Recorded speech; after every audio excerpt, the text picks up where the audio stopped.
జిల్లా కమిటీలో నాకు జనరల్ సెక్రటరీగా స్థానం కల్పించినందుకు మన కేంద్ర మంత్రి హోంశాఖ సహాయ మంత్రి బండి సంజయ్ గారికి, అలాగే మన జిల్లా అధ్యక్షులు గోపి గారికి, అలాగే మన వేములవాడ ఇన్ఛార్జి వికాస్ గారికి ధన్యవాదాలు తెలియజేస్తూ, గత ముందు బాడీలో కూడా వైస్ ప్రెసిడెంట్గా నాకు అవకాశం ఇచ్చిన ప్రతాప్ రామకృష్ణ గారికి ధన్యవాదాలు తెలియజేస్తూ, మున్ముందు కూడా మన రాష్ట్ర పార్టీ, జిల్లా పార్టీ ఆదేశాల మేరకు భారతీయ జనతా పార్టీ నాకు ఈ బాధ్యతను అప్పజెప్పినందుకు దీన్ని తూచా తప్పకుండా పార్టీ కోసం నిరంతరం కృషి చేస్తూ, అలాగే మా చందుర్తి మండల కార్యకర్తలందరినీ కాపాడుకుంటూ,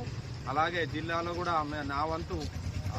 కృషి చేస్తూ పార్టీ బలోపేతానికి, పార్టీ అభివృద్ధికి, పార్టీని అధికారంలో తీసుకురావడానికి స్థానిక సంస్థల్లో కానీ నా వంతు కృషి చేస్తానని, ఈ బాధ్యతను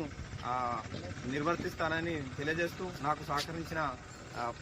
పెద్దలందరికీ ధన్యవాదాలు తెలియజేస్తూ, అలాగే కార్యకర్తలకు, మాతోటి మండల శాఖ పాత కొత్త బాడీ కార్యకర్తలందరికీ మరోమారు ధన్యవాదాలు తెలియజేస్తున్నాను.